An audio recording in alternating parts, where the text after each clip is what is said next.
ते राजकडे परेशान होऊन पाहत होते, पण राजला त्यांच्या प्रश्नांची उत्तरे द्यायची नव्हती. म्हणून त्यांच्या विचारण्यानंतरही तो तिथे थांबला नाही आणि बाहेर गेला. त्याच्या गाडीत बसून निघून गेला. राज, मी तुला सांगितले होते ना, तुला प्रेम नक्की होईल. मी तुला प्रेम करायला लावीन. किंजल, नाही होणार, कधीच होणार नाही. आणि झाले तर बघू तू काय चमत्कार करते. मी असे काहीतरी अद्भुत करेन जे तुला आयुष्यभर लक्षात राहील. जुन्या आठवणी आठवत राजने गाडीत बसून डोके हलवले आणि खिशातून मोबाईल काढला. राजघरापासून त्याच्या रेस्टॉरंट हेवनपर्यंतचा प्रवास किंजलबद्दल विचार करत होता. जेव्हा जेव्हा त्याला किंजलची आठवण यायची तेव्हा त्याच्या चेहऱ्यावर वेदनेची छाया घर करत असे. काश तू मला फसवले नसतेस तर बरे झाले असतेस. तू जे काही बोललीस ते सर्व खोटे होते. बरं झालं असतं मी तुला कधीच भेटलो नसतो तर. राज मनातल्या मनात किंजलशी बोलत होता. दुसरीकडे प्रियाच्या खोलीत यावेळी राजेश्वरी, राधा, गीता आणि प्रीती होत्या. प्रिया, काय झालं बाळा? सांग ना, तू कधीपासून रडत आहेस? रडणाऱ्या प्रियाच्या पाठीवर हात फिरवत राजेश्वरी म्हणाल्या. हो वहिनी, सांगा ना, काय झालं? राजबाई आणि तुमच्यात खाली एवढे भांडण का झाले? प्रीती खूप रडत असलेल्या प्रियाचा हात चोळत म्हणाली.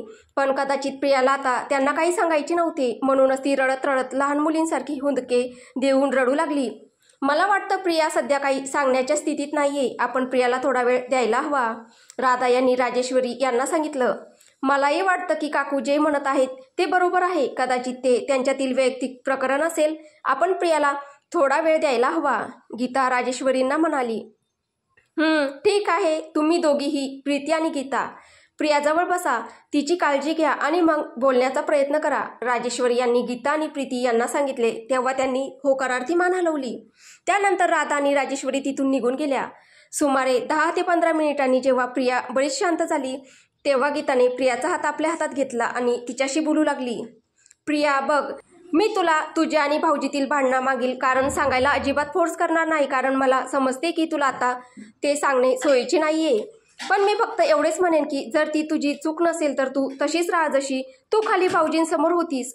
गीताचे बोलणे ऐकून प्रिया तिच्या ओल्या पापण्या उंचावते आणि गीताकडे पाहते आणि प्रीती देखील गीताकडे आश्चर्याने पाहते. हो, मी खरं सांगते, तू नेहमीच भाऊजींच्या प्रेमावर का अवलंबून राहतेस?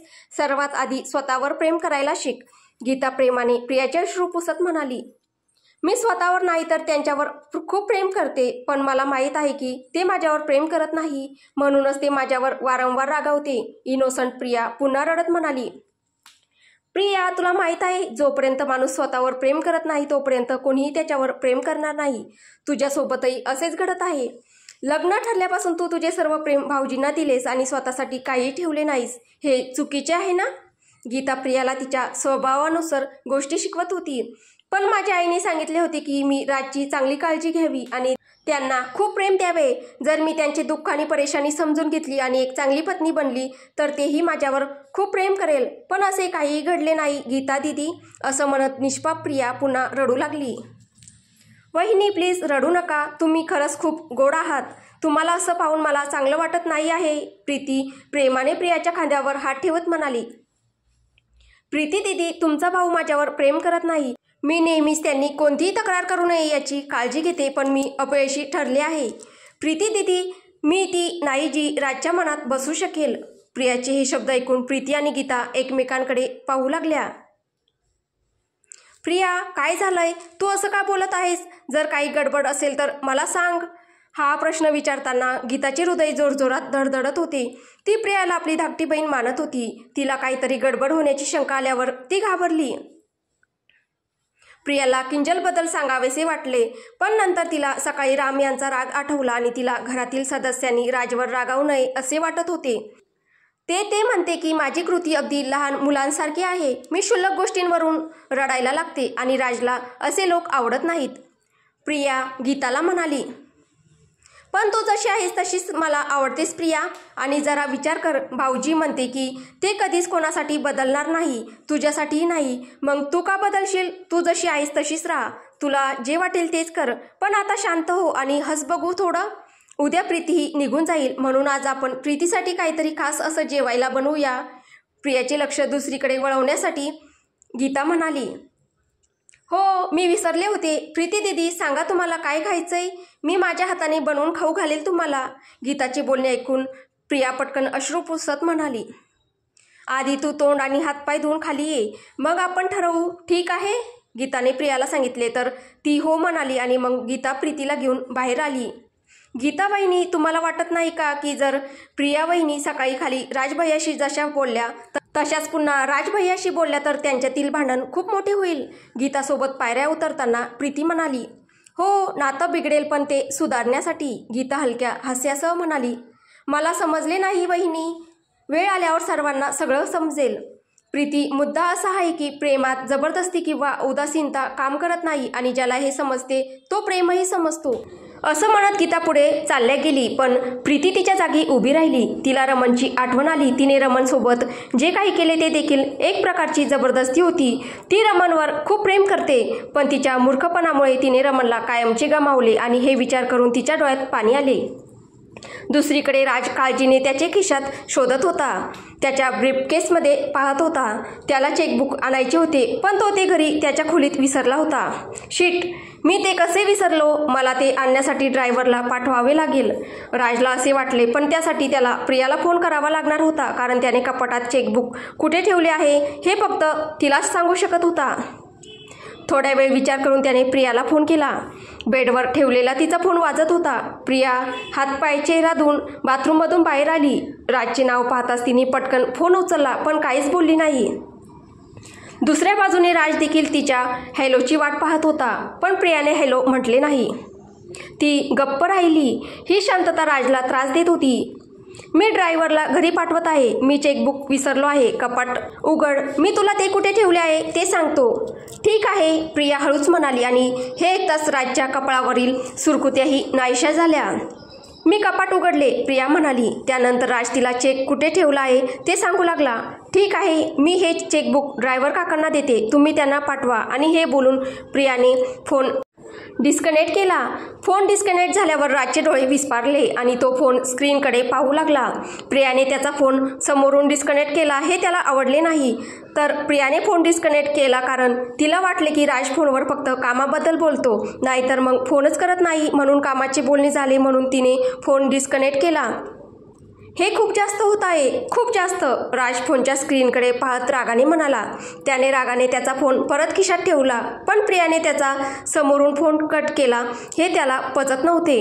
ही गोष्ट त्याच्या हृदयाला आणि मनाला मुंगीसारखी चावत होती. तुम्ही बरोबर होता आजोबा, तुम्ही अगदी बरोबर होता. मी ते करायला सुरुवात केली जे मला करायला नको होते आणि म्हणूनच आजचा हा दिवस असा पाहायला भेटला. मी तुमचे शब्द का विसरलो आणि माझ्या मनाचे ऐकून मी ते सर्व केले जे करण्याचा माझा कोणताही हेतू नव्हता. राज मनातल्या मनात रागात हे सर्व बोलत होता, पण हे सर्व बोलूनही फोन डिस्कनेक्ट करण्याचा विचार त्याच्या मनातून गेला नाही.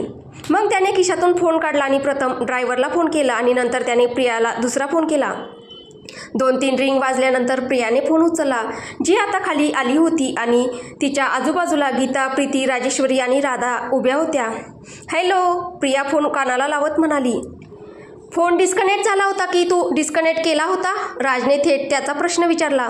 हो, मी कट केला होता, प्रिया हळूच म्हणाली. याच्या पहिले तर तू कधी स्वतःहून फोन कट केला नाही, आज तुला एवढी घाई काय झाली? राजने नाराजी व्यक्त करत विचारले. मला माहीत नव्हते की माझा इतकाही अधिकार नाहीये, प्रिया निराशेने म्हणाली. तू आजकाल माझ्या शब्दांचा योग्य अर्थ लावत आहेस आणि तुला तो अधिकार का नाही? तुला पूर्ण अधिकार आहे. जर तुला हवी असेल तर आतापासून माझा फोनही उचलू नकोस आणि जर तू म्हणत असेल तर मी आजपासून तुला फोनही करणार नाही, राज जड स्वरात म्हणाला. तुम्ही दरवेळी म्हणतात की तुम्ही सगळं तुमच्या मनाप्रमाणे करतात, मग मी यात माझी इच्छा कशी व्यक्त करू शकते? जसं तुम्हाला योग्य वाटतं तसं करा. ती प्रत्येक शब्द कसा बोलत आहे हे फक्त तिच्या मनालाच माहीत होतं. तिला रडून सांगायचं होतं की तिला राजपासून हे अंतर अजिबात सहन होत नाही आहे, पण यावेळी तिला हृदयाने नाही तर तिने हृदयाला थांबवले होते. प्रियाने हे बोलताच राजने फोन डिस्कनेक्ट केला. प्रियाने एकदा फोनकडे पाहिले आणि नंतर तिच्याकडे पाहणाऱ्या इतर सर्वांकडे पाहिले. मी जेवणाची तयारी करते असे म्हणत प्रिया त्यांची नजर टाळून स्वयंपाकघरात गेली. जयपूरहून आल्यापासून असे का वाटते आहे की प्रिया स्वतःला बदलत आहे? राधा म्हणाल्या. हे तिच्यासाठी चांगले आहे, राजेश्वरी म्हणाल्या. असं बोलू नका ताई, काहीही असो, राज प्रियावर खूप प्रेम करतो. तो ते दाखवत नाही, पण तो खूप प्रेम करतो, राधा म्हणाल्या. मग प्रेमाने प्रेम व्यक्त करावं, कृतज्ञतेने नाही. ती मुलगी किती सहन करेल, ती त्याच्यासाठी किती करेल. मीही कोणाची तरी बायको आहे, या घराची सून आहे आणि सर्वात आधी मी एक स्त्री आहे. म्हणून जेव्हा नवरा आपल्याशी असे वागतो तेव्हा कसे वाटते हे मला माहीत आहे. प्रेम करतो असं म्हणून आपण राजची चूक दुर्लक्षित करू शकत नाही. राधा आणि प्रियाच्या बदलाबद्दल तुझ्या पुतण्याला याबद्दल धन्यवाद दे, कारण त्याच्यामुळेच हा दिवस आला आहे. प्रियाचा स्वभाव पाहून मी राजसाठी तिला निवडले, जेणेकरून तिच्यासोबत राहून राजला जीवन कसे जगायचे ते समजू शकेल. प्रेम आणि आपुलकी म्हणजे काय? कधी कधी एखाद्यासाठी हसणे आणि रडणे आवश्यक असते. मला प्रियाच्या माध्यमातून त्याने त्याच्या आत मारलेल्या भावना पुन्हा जिवंत करायच्या होत्या, परंतु दुर्दैवाने मी खूप चुकीचा निर्णय घेतला. येथे प्रियालाच बदलण्याची वेळ आली. राजेश्वरी यांचे म्हणणे ऐकल्यानंतर राधा यांनाही समजले की राजची चूक कशी आहे. तू बरोबर बोलत आहेस मोठी आई, राजभैया चुकीचं करत आहे. जर माझ्यासोबत असं झालं असतं तर मी प्रिया वहिनीसारखं ते सहन करू शकणार नाही. आपल्याला राजभैयाला समजावून सांगावं लागेल, प्रीती म्हणाली. नाही, कोणीही त्याला काही समजावून सांगणार नाही. आता फक्त प्रियाच त्याला तिच्या पद्धतीने समजावून सांगेल. जरी प्रियाला याबद्दल माहिती नसली तरी आपल्याला फक्त हे पाहायचे आहे की ह्या राजवर राज कसा बरसतो. जेव्हा राजेश्वरी यांनी हे सर्वांना सांगितले तेव्हा इतर सर्वजण गप्प राहिले. कदाचित या बाबतीत त्यांचीही सहमती होती. जेवणानंतर गीता प्रीतीच्या खोलीत होते आणि प्रिया प्रीतीला सामान पॅक करण्यात मदत करत होती. प्रीती दीदी, तुम्ही परत कधी येणार? म्हणजे यावेळी आपल्याला एकत्र घालवण्यासाठी पुरेसा वेळ मिळाला नाही ना, म्हणून आता माहीत नाही तुम्ही परत कधी येणार. वहिनी, मी मकर संक्रांतीला येईल, मग आपण खूप एन्जॉय करू, प्रीती हसत म्हणाली. ठीक आहे, मग तुम्ही पतंग उडवा आणि मी तुमची फिरकी पकडेल, प्रिया हसत म्हणाली. का, तुम्हाला पतंग उडवायचा नाहीये का? प्रीती म्हणाली. नाही, मला मांजाची भीती वाटते. काही हरकत नाही, राजभैया तुम्हाला पतंग उडवायला शिकवेल, काळजी करू नका. नाही, मला शिकायचं नाहीये, मी तुमची फिरकी पकडून आणि तिळाची लाडू खाऊनच एन्जॉय करेल, प्रिया खिन्नपणे म्हणाली. ठीक आहे वहिनी, आपण दोघी एकत्र एन्जॉय करू, प्रीती प्रियाच्या उदास चेहऱ्याकडे पाहत म्हणाली. या दरम्यान गीता प्रियाला बोलवायला आली, कारण ड्रायव्हर चेकबुक घेण्यासाठी बाहेर आला होता. प्रिया निघून गेल्यावर प्रीतीही दुःखी झाली. उद्या ती रमणपासून दूर जात होती. इतक्या दिवसात तिने रमणला एकदाही फोन करून त्रास दिला नव्हता, पण आज स्वतःवर नियंत्रण ठेवणे खूप कठीण होते. तिला एकदा रमणला फोन करावासा वाटत होता, पण पुन्हा तिला रमणचा विनंती करणारा चेहरा आठवायचा आणि तिने तिची इच्छा मनातच दाबली. प्रियाने दिवसभर स्वतःला सगळ्यांमध्ये मिक्स होऊन वेळ घालवला होता आणि राजने दिवसभर स्वतःला कामात बिझी ठेवले आणि अशा प्रकारे वेळ निघून गेला. आता रात्रीचे 11 वाजले होते. प्रिया आता बागेत एकटीच फिरत होती. तिने सर्वांना त्यांच्या खोलीत पाठवले आणि सांगितले की ती राजची येण्याची वाट पाहणार आहे. तिने तिचा स्टाईल बदलला असला तरी राजबद्दलची तिची काळजी बदलली नव्हती. खूप उशीर झाला होता, पण राज आणखीन आला नव्हता तर तिला काळजी वाटत होती. तिने त्याला फोन करायचा निर्णय घेतला होता, पण त्याच दरम्यान तिला गेटमधून गाडी येण्याचा आवाज ऐकू आला आणि काही वेळातच राजची गाडी प्रियाच्या डोळ्यांसमोर आली. राज गाडीतून उतरला आणि गाडीतून उतरताच त्याची नजर प्रियावर पडली आणि प्रियाची नजर त्याच्यावर पडली आणि काही क्षण दोघेही आपापल्या जागी उभे राहिले. दोघे एकमेकांकडे पाहत राहिले आणि मग दोघांनी दुसरीकडे पाहिले. प्रिया तिथून आत गेली आणि मग राजही. प्रिया आधी खोलीत पोहोचली आणि बाथरूममध्ये राजसाठी कपडे तिने आधीच ठेवले होते. थोड्या वेळाने राज खोलीत आला. त्याची बॅग ठेवली आणि लगेच टीव्ही चालू केला. कदाचित त्याला हे दाखवायचे होते की सकाळच्या संभाषणाचा त्याच्यावर काही परिणाम झाला नाही. त्याने टीव्ही चालू केला, पण टीव्हीकडे पाहिलेही नाही. म्युझिक चॅनल चालू होते आणि त्यात ब्रेक होता. तोपर्यंत राज बेडवर बसून त्याचे मोजे काढत होता आणि प्रिया एका बाजूला शांतपणे उभी होती. पण त्याच दरम्यान ब्रेक संपला आणि गाणं सुरू झालं. जाने हे कितना बेचैन मन, जाने हे कैसा दीवानापन, कभी न सुकून आया कभी न करार आया, जब से है तुम पे मुझको प्यार आया, जाने हे कितना बेचैन मन, जाने हे कैसा दीवानापन. कभी न सुकून आया कभी न करार आया जब से है तुम पे मुझको प्यार आया। आता हे गाणे सुरू होताच दोघेही थोडे अस्वस्थ झाले, कारण दोघांनाही असे वाटले की जणू हे गाणे त्यांच्यासाठीच लिहिले आहे। ते एकमेकांपासून नजर चोरून इकडे तिकडे होणार इतक्यात त्यांच्या नजरा पुन्हा भेटल्या आणि त्यांच्यात निर्माण झालेल्या अंतराची वेदना दोघांच्याही चेहऱ्यावर स्पष्ट दिसत होती। त्यांची शांतता एकमेकांवर किती परिणाम करत होती हे देखील स्पष्ट दिसत होतं। तर आता पुढे काय होईल हे आपल्याला पुढच्या भागात पाहायला भेटेल। तुम्हाला ही कथा कशी वाटते आहे कमेंटद्वारे नक्की कळवा। कथा आवडत असेल तर व्हिडिओला लाईक करा, शेअर करा। कथेचे पुढील भाग ऐकण्यासाठी आपल्या चॅनलला सबस्क्राईब करा। धन्यवाद।